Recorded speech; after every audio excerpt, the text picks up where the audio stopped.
All right, Grenada, Carriacopini, Trinidad and Tobago, St. Vincent, the whole world. I'd like to welcome you to another Mikey Life program, people. This is where it all happens. We are talking about the good, we are talking about the bad, and we are talking about the Mikey. Folks, I hope you had a good weekend. I hope it was nice. These days we are not hearing about many accidents happening. So maybe things are slowing down. Maybe we are becoming more careful. This weekend we had one or two little accidents, but nothing too serious to talk about. So that's good news.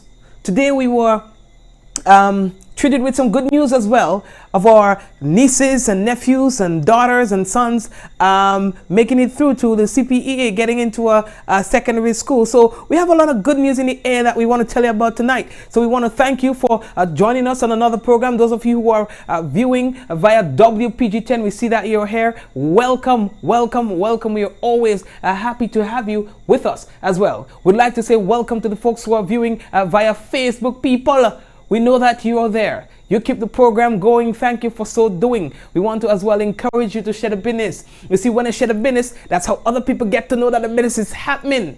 People as well. Those of you who are on YouTube, we see you there. Sometimes you want more interaction, but a small thing. Don't watch that. We want to say hello to the YouTube viewers as well, right? So folks, let's take a look at what's in the headlines.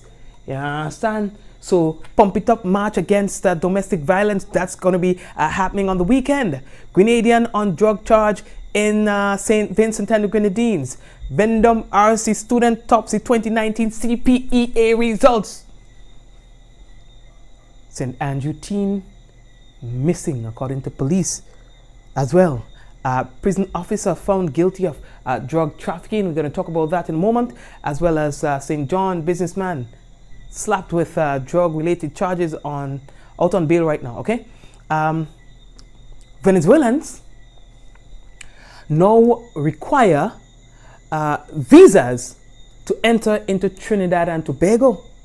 We will talk more about that in a moment, as well as the fire services reports a weekend filled with emergency calls in St. Lucia. We have that and more to tell you about when we return on tonight's Mikey Live. Folks, we want to remind you that the headlines is brought to you through the kind compliments of Duty Free Caribbean, Colombian Emeralds International, and WPG10. And so when we return, it gonna be real news in all the little. So brace all yourself, get like a coke, get some cricks or something, and make all yourself comfortable. Eat a little popcorn and things like that. Put a little caramel on top of the popcorn, make it nice and sweet. All right, guys, because we're coming back to tell all some real news. We come in.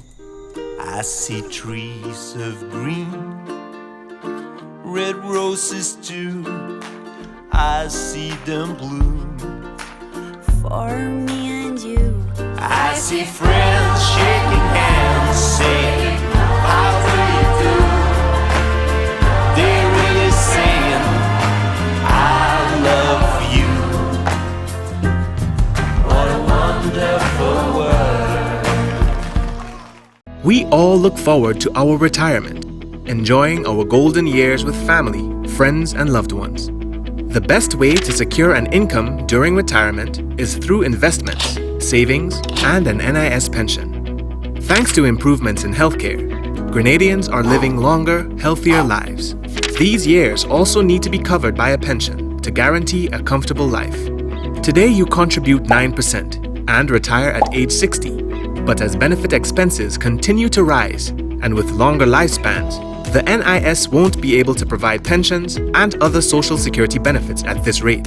To continue providing benefits, the NIS will need to increase the contribution rate from 9% to 11%, a 2% overall increase shared between you and your employer. The retirement age will gradually increase from 60 to 65 over an extended period. Let's put this into perspective. If you earn $1,500 today, your contribution is $60 and your employer pays $75. With a 2% increase shared between you and your employer, you'll now pay $75 and your employer will pay $90. That's only a $15 increase. These are the types of social security changes being made worldwide. In fact, Grenada has one of the lowest pension age and contribution rates in the region. With these small changes, you'll be able to continue enjoying all Social Security benefits and retire between age 60 and 65 with the guarantee of a pension from the NIS. If these adjustments aren't made now, then by 2035, the NIS will need to increase your contribution rate to 22.5%. So, what can you do? Support the incremental changes and continue with the solidarity of the Grenadian people. A little change today for a convenient, happy future.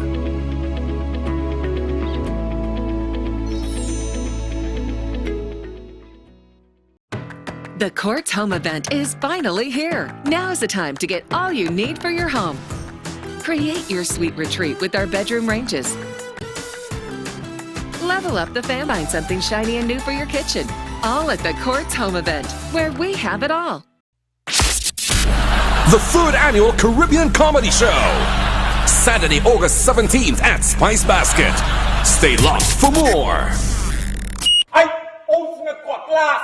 You see what I've done with it? You want to swear it razor grass. Look, I am a very, very serious man.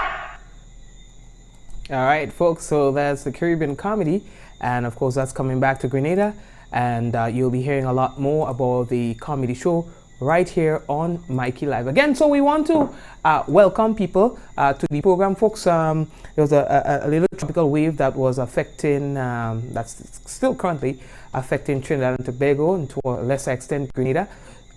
We got a little bit of shower and thing this morning, and it was very gloomy for the day, but we did not, the cloud didn't open up as we expect would during the course of the day. I'm not too sure what's going to happen.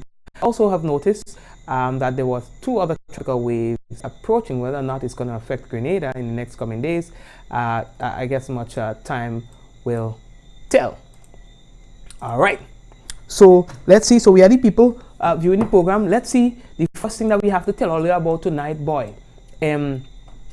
Carriacou. The people from Carriacou, that's a big story I want to tell all you about. Let me show you like a picture about the people from Carriacou. Let's talk about the good. Now, the Carriacou Culture Train String Band is singing with excitement, literally, as they are included to represent Grenada in Trinidad and Tobago at CARIFTA 2019.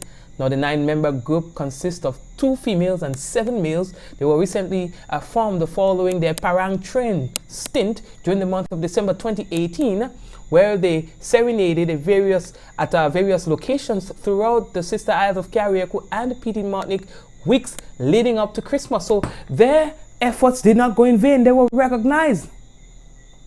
Now, Ms. Rena Mills, speaking on behalf of the group, said, "We are very happy that we've been given the opportunity to not only represent Carriacou, but to represent our country on a whole at such a prestigious event." Now, Ms. Mills thanked the government of Grenada, the Grenada Cultural Foundation, Grenada Tourism Authority, and everyone else who played a role in making this trip a reality. They said, "It is our view that patrons and performers at the event will learn of the rich heritage and history of the string band music performed here on the island of Carriacou," said Ms. Mills. Now, the 9-member team is scheduled to depart Grenada for Trinidad on August 15, 2019, and is expected to return on August 26. Oh, give them a clap. Oh, look, watch out. Yo, give them people a clap, not jet. Listen, man. This is news you don't hear every day. You see me? This is news you don't hear every day, so at least acknowledge them. Put something on the program. You understand? When they started this whole thing, it was just for the heck of it. You understand? And now they are representing Grenada people. What else all they want? We are moving on. Now the next thing we have to tell you about, boys, is that the Grenada Olympic Committee will celebrate this year's Olympic Day activities on Wednesday, June 19, 2019. Now, this year's celebration will be different compared to previous years, as the Grenada Olympic Committee will host an open house activity at the Olympic House in Mount Rouge, St. George, with the focus primarily being on student involvement. Now, according to them, invitations have been extended to various primary schools in the parish of St. George to take the opportunity to meet and greet former and current national athletes and to engage the GOC directors who who will make presentations on the history of the Olympic movement and the values of Olympism, and as well the open house session commences at 9 a.m. and it would end at 2 p.m. They say that the Olympic Day activities will conclude with members of the national associations affiliated to the GOC who will converge at the Olympic House from 3:30 p.m. for an interactive evening of fun and games. So the schools in St. George's, alright, so we'll get the opportunity. Right, Olio, I want Olio. Listen, man, real good news, before we get into the melee, real good news. Now, the next thing we have to tell Olio about now is more good things about the Spice Isle. Now, the Spice Girls have been dominating the inaugural OECS ECCB International Netball Series in St. Vincent and the Grenadines. Now, they are yet to lose a game in the competition and have won all games by a margin of 15 or more points, people. Put another clap on the program. Listen, I'm playing that with all you know. I'm doing that with all you. Put a clap on the program. Eh? People, they are yet to lose a game. There are 5 countries participating in this inaugural event, 5 of them. And Grenada just marching up the place. Antigua and Barbuda, Dominica, Grenada, St. Lucia, and St. Vincent and the Grenadines. You understand? They say, watch now. Grenada just keep marching up the place. They don't know where these ladies get this skill from. But of course, Grenada, duh. You understand? So don't play with us. That's how we hot. Put another clap on the program. Right. Earlier, the Special Victims Unit of the Royal Grenada Police Force. Now they will be having a pump it up march against domestic violence. It's going to be happening this coming Sunday. It's going to begin at the National Stadium and they'll be going on to Montrouge. It will start at 3:30 p.m. They say that they'll be having entertainment and live performances to keep people motivated and encouraged. Alright? They are going to be having people like Boise, Dash, Looney Sparkle Electrify. Now they are also asking the public to please come out and support this initiative. They'll also be having t-shirts on sale. Also, water, folks, will be provided. So, all you be a part of the business, right? Be a part of the business. They say the Prime Minister is sick. They say, how can I think? You understand? But then the Prime Minister show up. You understand? You see that the Prime Minister returned to Grenada on the weekend after a well-deserved vacation. According to this report, it says his first order of business shortly after arriving on board a JetBlue at the Maurice Bishop International Airport, he was meeting with the Acting Commissioner of Police, his security advisor and press secretary. Alright? And then he went to the sports and thing like that, and they say, I regret I made this. Yeah, boy, they say the Prime Minister sick. Earlier they say the Prime Minister take a pill, but I kicks Grenadian jet, They say the Prime Minister take a pill and he had a situation. He's having a blue moment. But what I'm saying here, coincidence, don't have no chill, I never see that one yet. When you get it, put up your hand. You know, beat it. When I say coincidence, don't have no chill. They say the Prime Minister take a pill. And then the Prime Minister had a moment. It was a blue one. Right.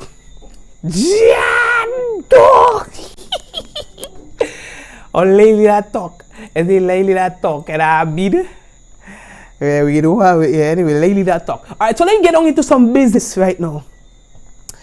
Alright.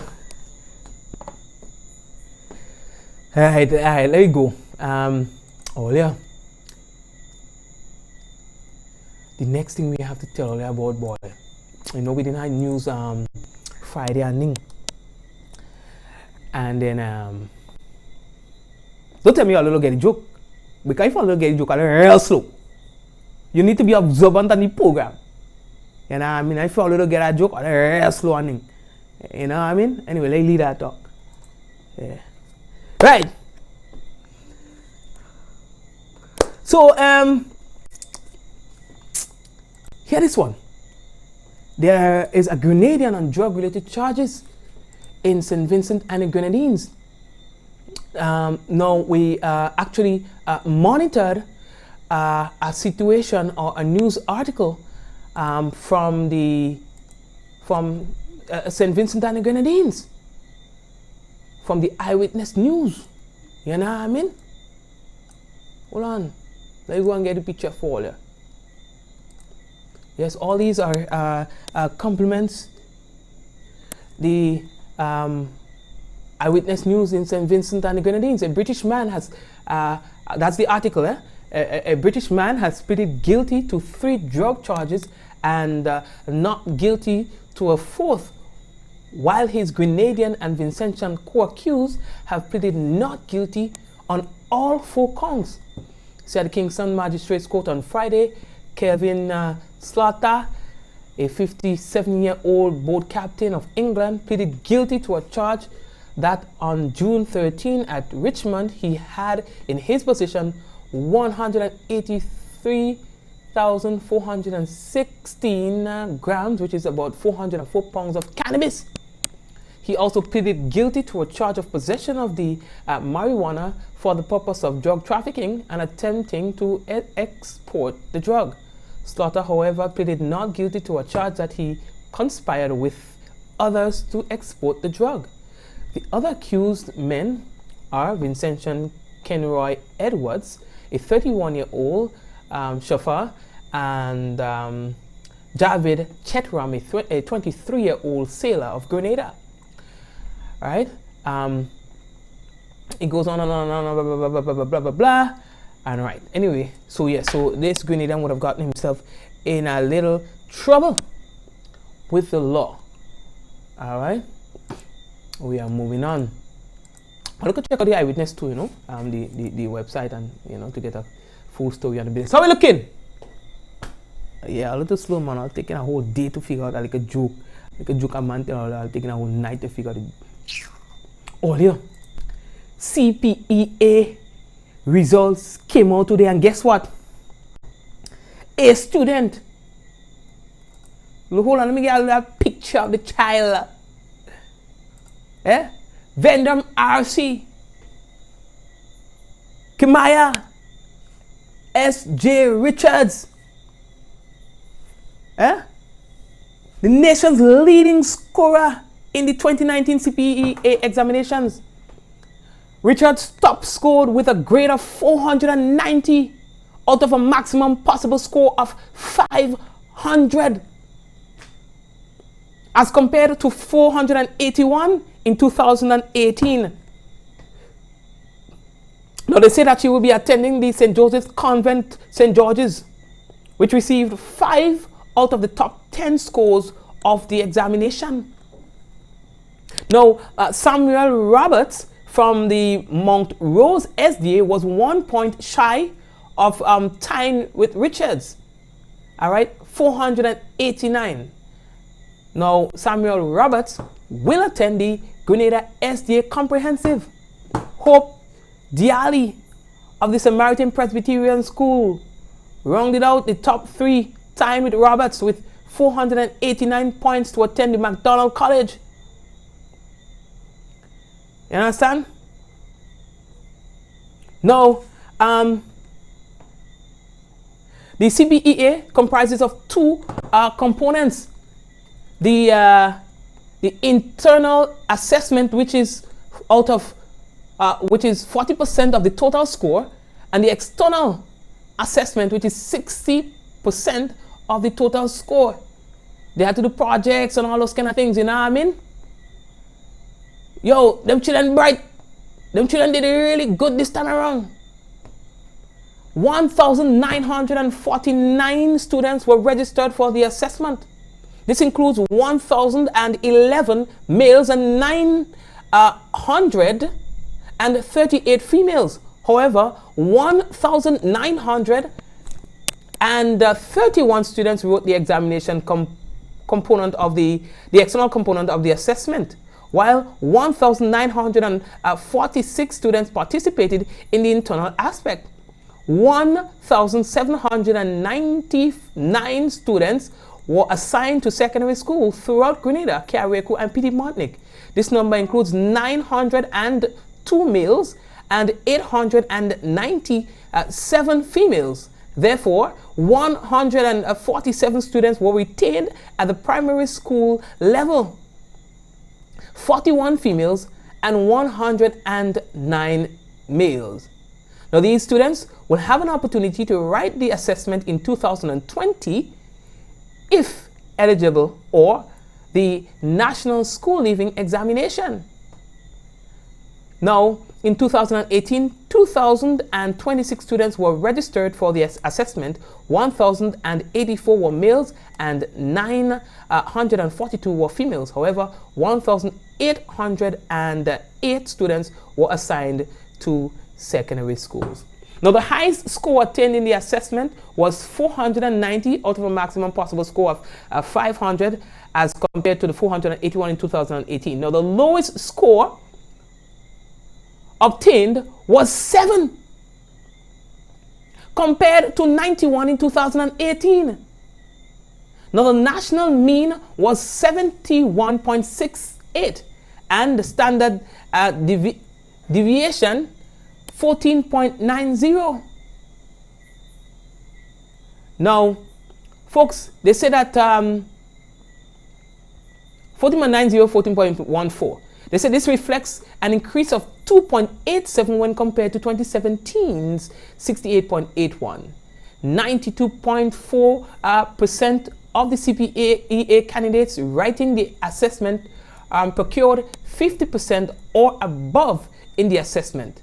This reflects a 3.2% increase against 2018's 89.2% achieving the same. Listen, man, them children. I'll give them children a clap. Give the children a clap. Give the parents a clap. Give the students a clap. Give everybody a clap. The teachers, make sure you give them teachers a clap. Yes. So when someone will complain, and complaining, there is somebody's child who got 7. You know? And some people complain about, oh, my child didn't get this and my child will get that. But there's somebody's child who got 7. Count your blessing. You know what I mean? That man might just get a 7 for showing up. You know what I mean? And that's not even funny. Yeah, boy. All of them government school and them mash up the place. Them public school and them mash up the place.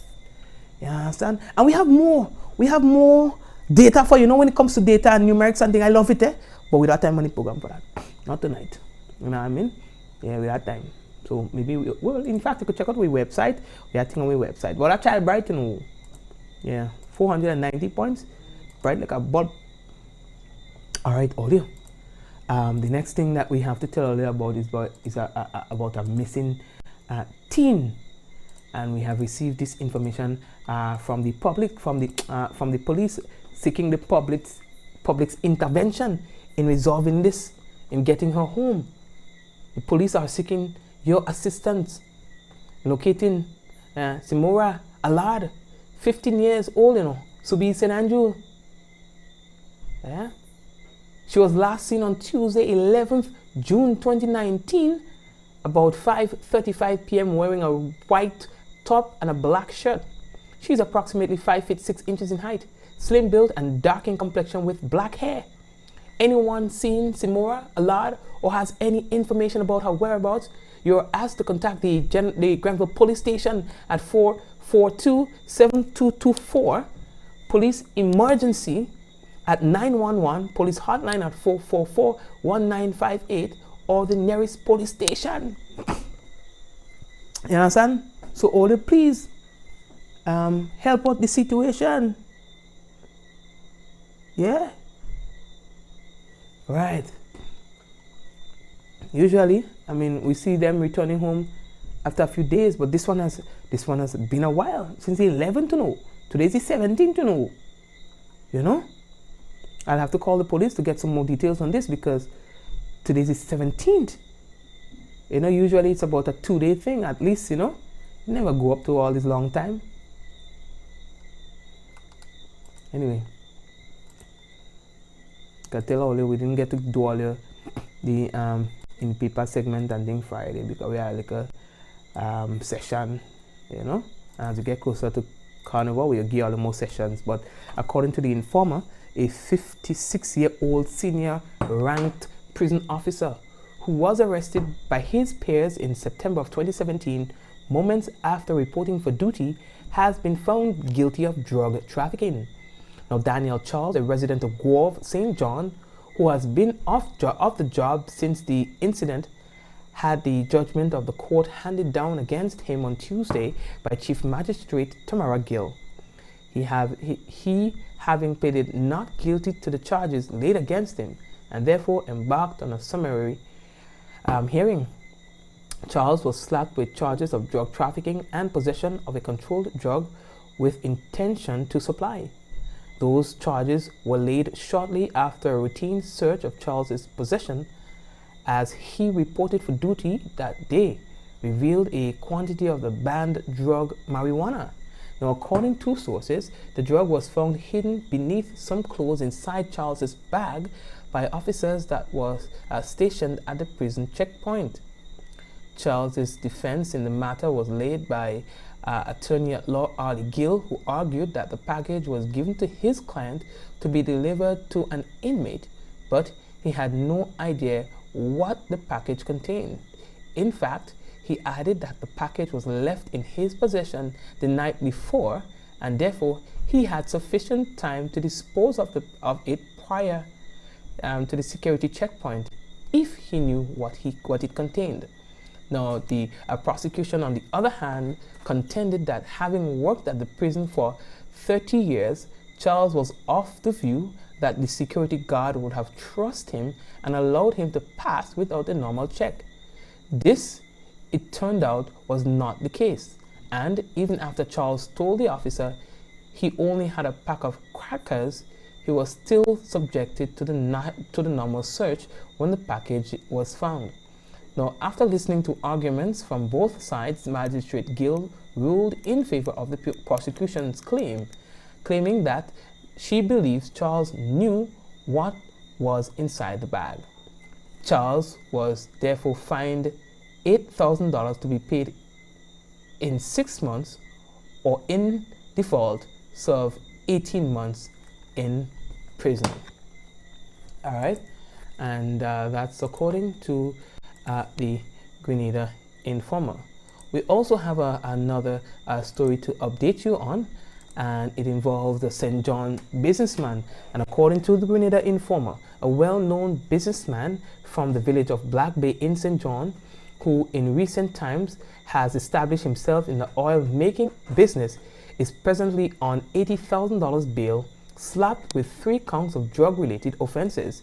Jeremiah Harris, as he is officially called, was granted bail on Tuesday by Chief Magistrate Tamara Gill at the No. 1 Magistrate Court in St. George's on charges of possession, trafficking, and importing a controlled drug. Represented by defense lawyer Arlie Gill, Harris's appearance in court on Tuesday under police escort sought to link him to some 48 pounds of marijuana discovered by law enforcement officers on the St. George's port last Friday. Now, according to information reaching the Grenada Informer, Harris, and that would not be the last Friday, it will be the previous Friday, okay?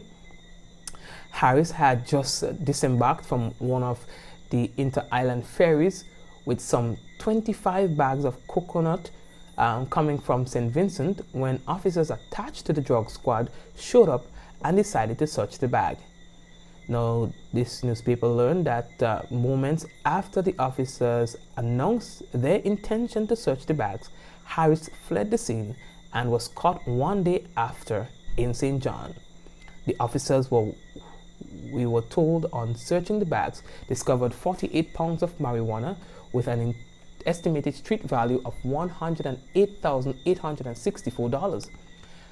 During Harris's brief stint in court on Tuesday, the prosecution team opted not to object to the issue of bail raised by the defense. However, they asked that certain conditions be put in place to ensure that Harris shows up to his trial. Bail was therefore set at $80,000 with 2 sureties. In addition, Harris was asked to surrender all travel documents, seek the court's permission to leave the state, and report to the Grand Royal Police Station every Monday and Friday between the hours of 6 a.m. and 6 p.m. Harris is due to make his second court appearance in September. That will be September 6th of 2019. And in other related news, a St. George's man who pleaded guilty to drug possession of a firearm and possession of ammunition was fined $4,600 and in default goes to prison for 27 months. David Williams, represented in court by defense lawyer Francis Paul, had the sentence imposed on him by Chief Magistrate Tamara Gill at the St. George's Court on Tuesday. Williams, together with his girlfriend, were arrested in March of 2018 after police raided his home and found a small quantity of marijuana, a gun, and 2 rounds of ammunition. Now, at the court on Tuesday, Williams pleaded guilty to all charges, and therefore the prosecution offered no evidence against his girlfriend, who left the court free of all charges. Williams was fined $600 on drug possession charges to be paid in 6 months, and in default would spend 9 months in prison. He was further charged $2,000 each on the firearm and ammunition charges, and in default would spend 18 months in prison. Kerry Lewis, a 35-year-old from the Limes in Grand Anse, St. George, has fined $2,000 to be paid in 3 months, in default of which he would serve 9 months in prison after he pleaded guilty to marijuana and cocaine charges. The incident dated back to 2018 when officers carried out a raid in the Limes in Grand Anse and found a bottle containing the banned drug close to where Lewis was standing. Having accepted responsibility for the content of the bottle, he was subsequently arrested and charged. The quantity involved 218 grams of marijuana valued at $190,000 and 100 grams of cocaine valued at $500. So that would be $190, right? The marijuana, 218 grams, that would be valued at $190. And 100 grams of cocaine valued at $500. Going up back to that story with the marijuana, I just feel in 2019, a whole man with marijuana, you take it away, you set him free, and we save the marijuana. Everybody who you hold with marijuana, take it away from them, set them free. If they want to go back and plant marijuana, there they go, we will take it again. And you store up that, we legalize the business for medical purposes or for export, and we get money and we fix up the maternity ward in the hospital, or we could even move the hospital to a more ideal location. We will buy a few ambulances, we go set up some nice geriatric homes for elderly people, and then more we plant, more we take it, and more we export. Who want to take the risk and plant weed that is beneath, because we go down and find it wherever it is, we setting them free. We go give them a little piece for them to give their little grandmother if they like a stroke or something. But that's it. You go see how fast the whole system go fix up. Y'all are real slack, you know. I ain't telling all the days say we real slack. When you go into some of the institutions, or when you check out Grenada's healthcare, you realize that it leaves a lot to be desired. We need a lot of work with our health system. We need a lot of work with a lot of things. And we just burning marijuana like if we're crazy, you know, in 2019, when everyone else is taking a different approach. And so people who were opposed to marijuana in the beginning, like myself, who don't smoke at all, I never would smoke. I'm not no advocate for smoking because smoking kills, but I'm saying that marijuana is a herb and to be used for whatever purposes that the government sees fit. I mean, I think it's a conversation that needs to be had. You understand? We can't be lagging behind on them kind of business. You understand? We can't. You know what I mean? And every time we playing catch up, you know what I mean? Catch up is thing to put on chicken. It have been. What's the Prime Minister number?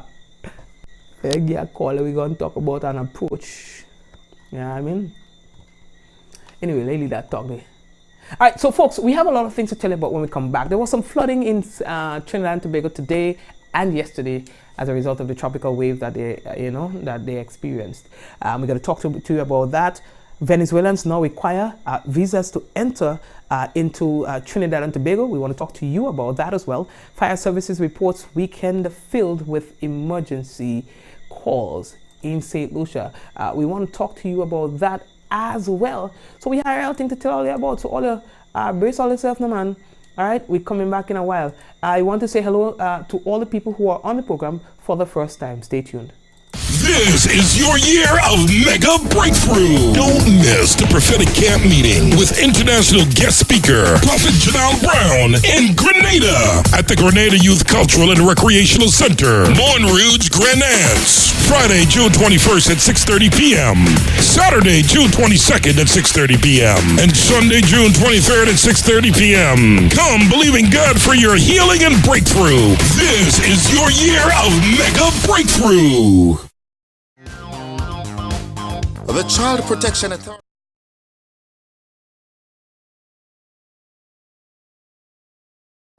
I see trees of green, red roses too. I see them bloom For me and you.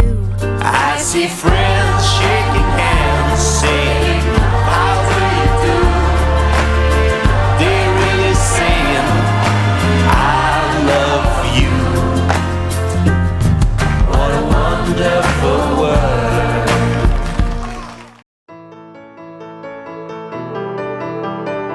And so it begins, a journey like no other. Jungles so lush, they make emeralds jealous.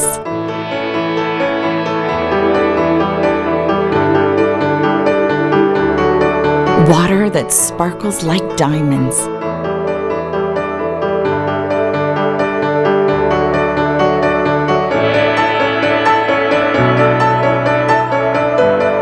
Mountains with more facets than precious gems.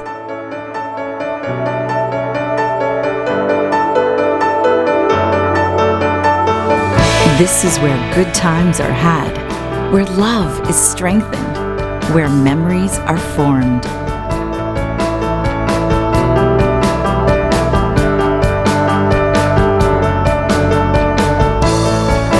And when it all comes to an end, bring home something that will never fade.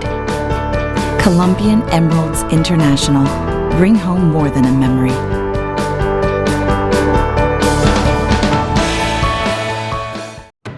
The Courts Home event is finally here. Now is the time to get all you need for your home. Create your sweet retreat with our bedroom ranges.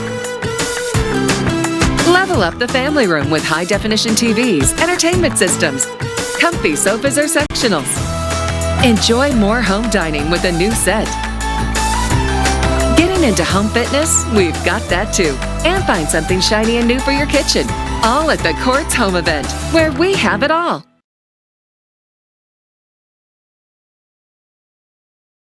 We all look forward to our retirement, enjoying our golden years with family, friends, and loved ones. The best way to secure an income during retirement is through investments, savings, and an NIS pension. Thanks to improvements in healthcare, Grenadians are living longer, healthier lives. These years also need to be covered by a pension to guarantee a comfortable life. Today you contribute 9% and retire at age 60. But as benefit expenses continue to rise, and with longer lifespans, the NIS won't be able to provide pensions and other social security benefits at this rate. To continue providing benefits, the NIS will need to increase the contribution rate from 9% to 11%, a 2% overall increase shared between you and your employer. The retirement age will gradually increase from 60 to 65 over an extended period. Let's put this into perspective. If you earn $1,500 today, your contribution is $60 and your employer pays $75. With a 2% increase shared between you and your employer, you'll now pay $75 and your employer will pay $90. That's only a $15 increase. These are the types of social security changes being made worldwide. In fact, Grenada has one of the lowest pension age and contribution rate in the region. With these small changes, you'll be able to continue enjoying all social security benefits and retire between age 60 and 65 with the guarantee of a pension from the NIS. If these adjustments aren't made now, then by 2035, the NIS will need to increase your contribution rate to 22.5%. So, what can you do? Support the incremental changes and continue with the solidarity of the Grenadian people. A little change today for a convenient, happy future. Alrighty, folks, and welcome back. So, the next thing that we want to tell you about, boys, that Trinidadians have had issues. A lot of Trinidadians with Venezuelans coming to Trinidad and so on. They had a little amnesty thingy where they allowed Venezuelans to register and work for a year. Not all Trinidadians were in agreement with that, but the system and the government there said that they had an intention, they had an aim, they had an objective, and that objective was met. And so as of now, as of today, all Venezuelans wanting to go to Trinidad would require a visa to so do. Listen to this. That I have signed today as the Minister of National Security an order that from Monday morning, we are implementing visas and the requirement of visas for Venezuelans to enter Trinidad and Tobago legally. These visas will be issued out of Port of Spain via an application process to take place at our functioning embassy in Caracas. Again, more misinformation that was peddled is that the embassy, Trinidad and Tobago's embassy in Caracas, was closed down. Completely untrue. So I'm pleased to tell the citizens of Trinidad and Tobago throughout, the government has said that the citizens of Trinidad and Tobago are our first priority. As the next step, now that the registration process has ended, we are implementing immediately a visa policy, and the only Venezuelans who would be allowed to enter our ports of entry, our legal ports of entry, legally, are those to whom we issue visas. And they say that anyone who is found without the required paperwork will be deported. Fire services in St. Lucia says that they were on their P's and their Q's, on their nose, on their ankles over the weekend because they had a lot of emergency calls that they had to deal with. We take this report from the HTS News Force. The emergency services were kept busy this weekend as they responded to some very serious accidents. On Sunday, a head-on collision between a pickup and a minibus resulted in serious injury to 2 persons. The St. Lucia Fire Service responded to 79 ambulance calls, of which 70 were medical emergencies. These medical emergencies included 5 motor vehicle accidents and 2 physical assaults. The serious accidents have again prompted the fire service to appeal to road users to exercise caution and discretion. Many of the accidents are believed to be the result of drivers not abiding by the traffic regulations. The injuries, though not resulting in deaths, are said to be life-changing. They result in the injured being unable to earn a living for a considerable length of time.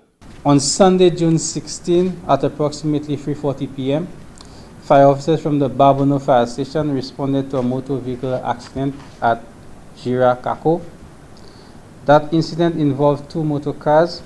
On arrival at the scene, emergency personnel assessed and treated 2 individuals for bodily injuries. They were subsequently transported to the Victoria Hospital for further medical care. On Saturday, June 15th, at approximately 6:04 p.m., fire officers from the Castries Fire Station responded to a vehicular fire at Cul-de-sac. That incident involved a motor car which was believed to have been stolen. On arrival at the scene, fire officers were able to swiftly extinguish the fire. The emergency service recorded a sharp increase in emergency calls during the weekend. Joachim Duplessis, HTS News Force. Thank you very much for that report. So you see that not only Grenada, but our neighbors have to deal with the same thing as well. Folks, we are running out of time. Here is the national report. Tops 2019 CPA exams. Details to this story and more in the national report.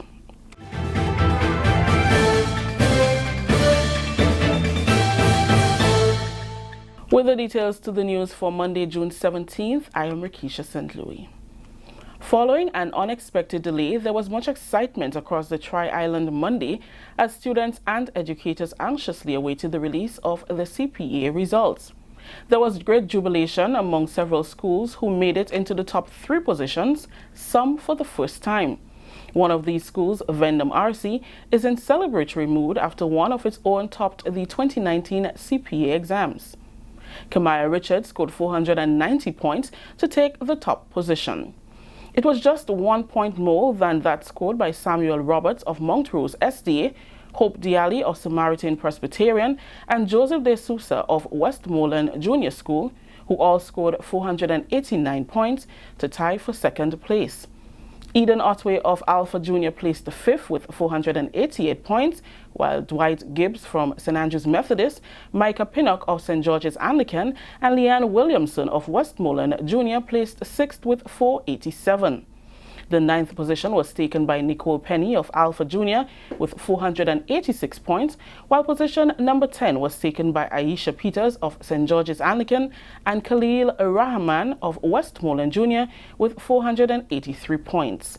Annette Moore, Public Relations Officer in the Ministry of Education, caught up with the excited students and filed this report. Kimaya Richards of Vendome RC scored a total of 490 points out of a possible 500 points to place first in the island in this year's CPEA. She felt that her best performance was in math and science. In the new school term, she will attend the St. Joseph's Convent St. George. I heard the teachers making a lot of noise, so I went to see what it was, and my teacher came and told me I came first in the island. I felt very excited and proud. I did a lot of studying in my books and a lot of practice. Kimaya had some advice for next year's CPA students. I would like to tell them to put a lot of effort in their work and do lots of practice. Second place was shared by 3 students from both public and private primary schools who each scored a total of 489 points.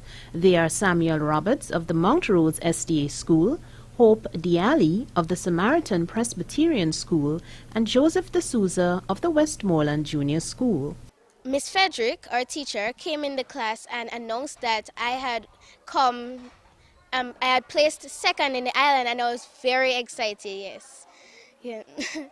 Yeah, the joy just came over me and I had to jump and scream. It was very good to know the results. First of all, I must thank God. Yes, God really helped me through these times, and I prayed a lot and hard work. Yes, I've been studying for a long time. I'm very interested in medicine, and I would like to become a dermatologist in the future. I love working with the skin, and I think it will be a great career for me. I would like to thank all the teachers who encouraged me and helped me and supported me through these times, and they have been a great help towards me getting this position I was in the island. Samuel Roberts will be moving on to the Grenada SDA Comprehensive Secondary School, while his pair at the Samaritan Presbyterian, who was similarly thrilled at the news, will go on to the MacDonald College. I was in my class and the principal called me outside and he said, you came second in the island. I was overjoyed. I studied every day and I had confidence in myself. I would like to become a veterinarian because I love animals and I love helping them.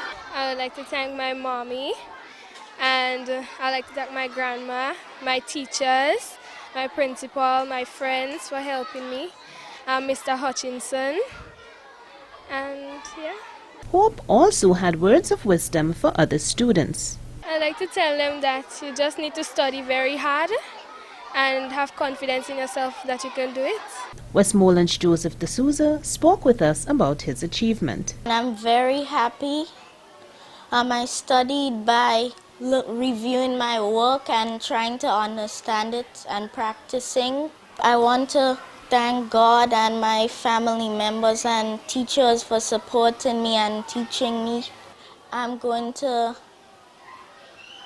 recommend to students to study their work and try to understand it and go through their books to practice what they don't know. Joseph, who will go on to Westmoreland Secondary, is currently interested in a career in the sciences. Probably an engineer because I like to build things and be creative. For the National Report, I'm Annette Moore. The results were released on Saturday night. Education Minister Honorable Emmeline Pear commended the staff at the ministry who came out to work on Sunday to ensure that they were processed to go to Cabinet to be issued on time. 1,799 students were assigned to secondary schools. This number comprises 902 males and 897 females. 147 students were retained at the primary school, 41 females and 109 males. The highest score attained in the assessment was 490 out of a maximum possible score of 500 as compared to 481 in 2018. 92.4% of the CPEA candidates writing the assessment scored 50% or above in the assessment. This reflects a 3.2 increase against 2018's 89.2%, achieving the same mark. In the external and internal component, students performed the best in science. Several principals, teachers, and parents of the top performing schools expressed their satisfaction with this year's results. When the phone rang and somebody said we came first in the island, I couldn't even move. So I was so excited. I can say we performed exceedingly well. We always do, but this is our best so far. I just look at my past years, I go through the data, and I see where the students was making errors, and we work a lot more on those areas. I am happy with the results. For me, I always look at if I send, let's say, 27 students, I want all 27 to be successful. I generally would like all of them to have averages of 75% and above. And I'm happy to say I'm very happy with the 100% passes. I would also like to wish all the other schools, Venda, Morrissey, and the other schools that are top performers, congrats on a job well done. I am really happy that the staff really worked. We worked as a team to ensure we have good results at this school. So I am really happy, and I look forward to greater results in the future. I feel very excited about the results this year. We worked really hard. We started our CPA components from grade 5. We were engaged in after-school lessons. We gave lessons in the vacation. And from April up until the exam, we were engaged in a lot of practice papers. So I'm quite satisfied with the performance of the students. It's great news. We have always done well over the years. We've been having students in the top 100 and the top 200. It's been a while we haven't had someone in so high up. Well, I was happy when I heard her result, but I expected her to do well. She's a very hard-working young lady, and she's self-determined. She does her work sometimes even before I have to help or ask. We are really elated, and we are very happy. We are just rejoicing, everyone. We had a nice little match just a while ago, celebrating, going down to the streets and coming back up, celebrating this news. This is the National Report. More news after the break. Every summer, the Frolic and the Junior Calypso Show, 7 Beauties takes center stage as the Queen of Carnival is crowned on Majestic Thursday, August 10th, and Real Steel, August 17th. The March Gras crowns the Calypso Monarch on Carnival Sunday, August 11th.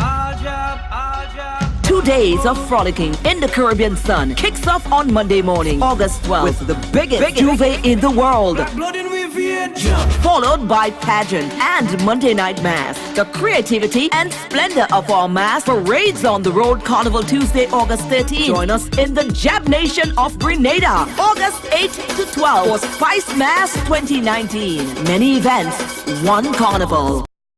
Welcome back. Chairman of the Council for Foreign and Community Relations, Grenada's Foreign Affairs Minister, Honorable Peter David, has called for mutual support between CARICOM and Cuba to ensure a more equitable, sustainable, and just global environment. Minister David was addressing delegates at the opening of the 6th meeting of Ministers of Foreign Affairs of CARICOM and Cuba in Guyana. CARICOM prizes highly the links it has built with Cuba over the years through technical cooperation at bilateral and regional levels, trade and economic ties, the mutuality of interest and concerns in regional, hemispheric and international fora, and the fraternal spirit that comes to the fore in times of disaster. Minister David emphasized the importance of creating stronger bonds in the face of regional turbulence that threatens growth and development. According to Minister David, the institutionalization of the CARICOM-Cuba relationship following the first summit in 2002 has contributed significantly to the development of several CARICOM member states. The history of our cooperation has been marked by Cuba's generosity towards our region, which has resulted in the boosting of our human capital in many areas and technical assistance to enhance our social, economic, cultural, and sporting sectors. This relationship is a fine example of South-South cooperation. It is my expectation that the same vitality that pervades the above-mentioned areas will be transferred to our trading arrangements where there is scope for much improvement.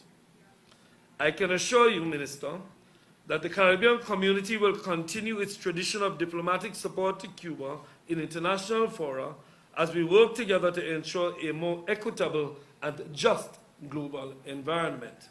CARICOM's Secretary General Ambassador Erwin LaRocque says improving trade relations between both parties remain a critical issue if both are to maintain growth and development.